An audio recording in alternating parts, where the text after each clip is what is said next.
Hey guys, welcome back. I hope you're having an amazing day. Let's get right into the stories. The first story is titled, Am I the a-hole for agreeing with my family's unhappiness about my cousin's pregnancy? My, 31 female, younger cousin, 28 female, recently found out she's pregnant. She's really excited, but she found out she's having triplets. The dad, 45 male, is a real piece of work and won't be in the picture, and can't offer financial support. She doesn't make very much money, and she has no savings. I myself have 2 kids, and even with the financial and emotional support of my partner, it can be very stressful. Over the past few weeks, I've gently tried to tell her that it may not be green pastures ahead. She doesn't even have a functional car right now. It's like her head is stuck in the sand, and she's only talking about how amazing it will be, how blessed she is, how it's a miracle, how she'll just figure it out. On Christmas Eve, she surprised the rest of the family with the news after doing a big surprise scavenger hunt that led to 3 onesies. Her mom already knew, but told grandparents, cousins, aunts, uncles, etc. She didn't get the reaction she was hoping for. Some people told her she should consider her options like adoption or abortion, even though some are very conservative and pro-life. Some talked to her about how hard this will be, asked about how she will afford this, wanted to know what support the dad would be giving, etc. It was not very celebratory. I could tell she was upset, and she left early. I went to talk to her this morning in her studio apartment. I told her I was sorry for everyone's reaction, but that I could see where the family was coming from, and that they just wanted the best for her and were concerned. I asked her what she expected the reaction to be, and she told me she thought everyone would rally together to help her now and to offer a bunch of help once the babies arrived. She expected financial support too. I told her that she can't rely on others like that, and she'll likely have to figure a lot of this out on her own if she goes through with it. She told me that I'm horrible, that our family is terrible, and that we all deserve each other, and that unless she gets our support, she'll cut us all out. Then she told me to leave. In some ways, I think it is a reality check, but the more I think about it, I also know how overwhelming it is to be pregnant, and I'm sorry that she didn't get any happy reactions or offers of support. Especially because in the past, other family members have gotten very happy family reactions when sharing their pregnancies. Am I the a-hole for agreeing with the rest of our family? Comment said, not the a-hole. She says she will go to NC, but I promise you she will remember everyone's phone number when she needs financial assistance. You did the right thing by talking to her privately and gently about the realities. If she keeps the babies, then she'll find that out quickly enough. Another comment said, not the a-hole. But your cousin is going to get a hell of a reality check. Since she's having triplets, she's basically guaranteed to have her children in the NICU due to prematurity. She'd be incredibly lucky if this didn't happen.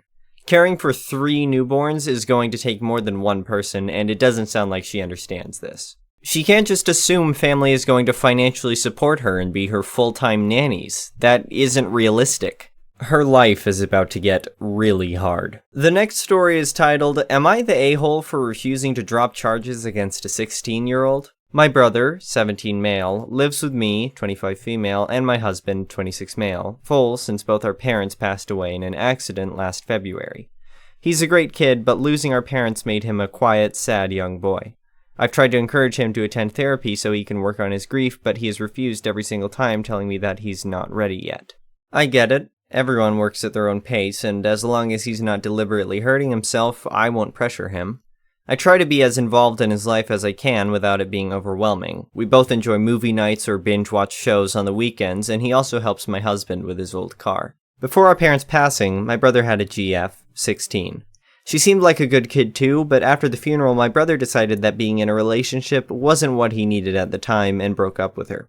Totally valid. But she didn't take it good and was sure that my brother only needed some love to heal. Last month, she began to drop letters and gifts to our door, and my brother refused to open them every single time. She used to message and call him too, and I could see the distress on my brother's face. The worst thing happened last Friday.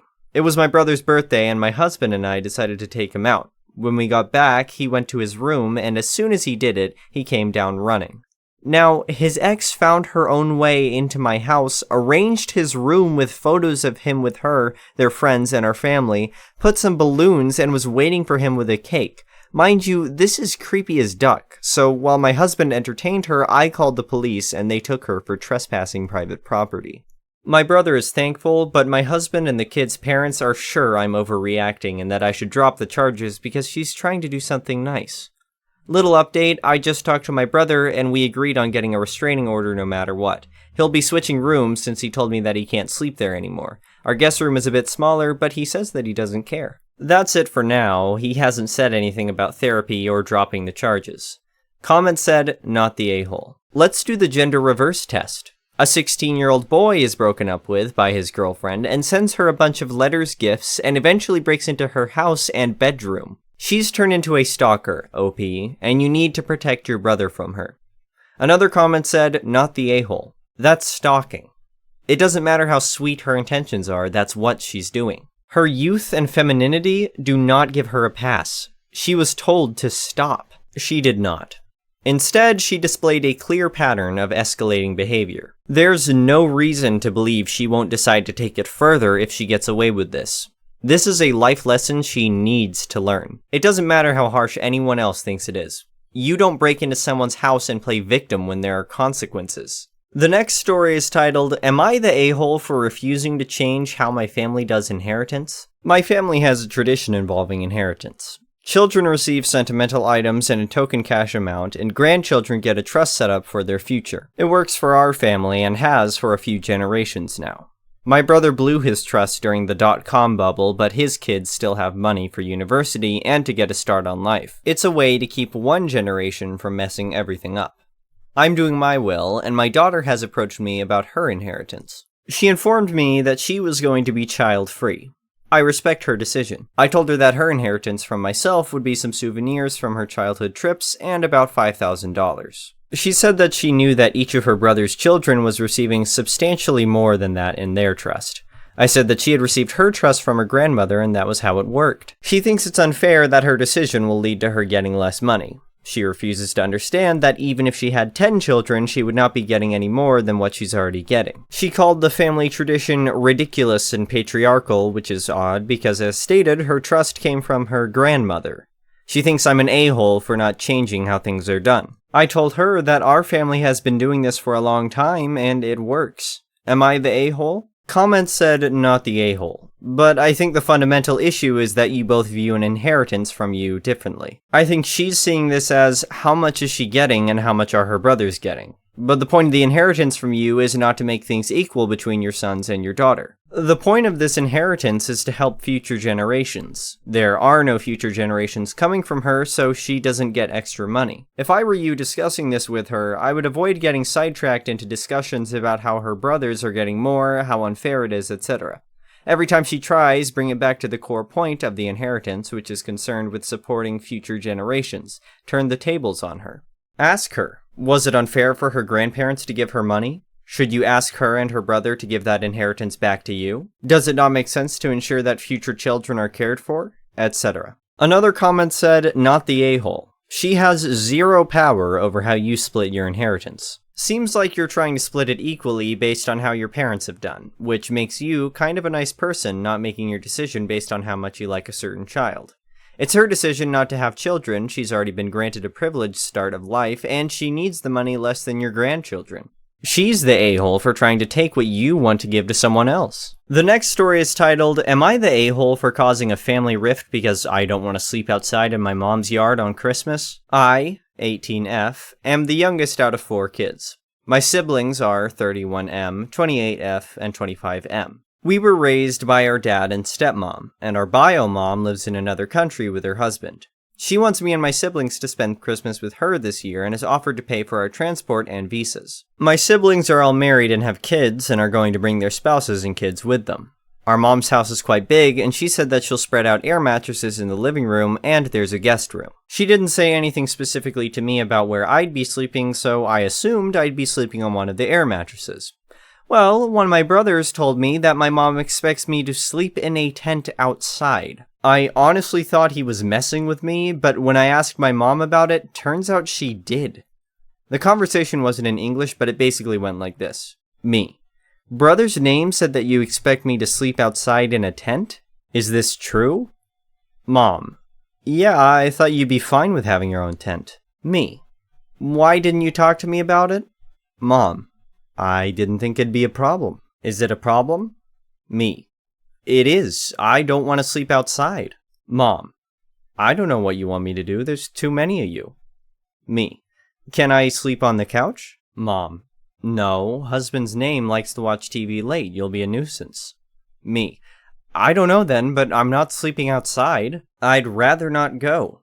My mom told all my siblings about the conversation, and now they're all mad at me and told me to suck it up and go. They said I'm being selfish and making a fuss about nothing, and that I can't expect any of them to sleep outside with their spouses or kids.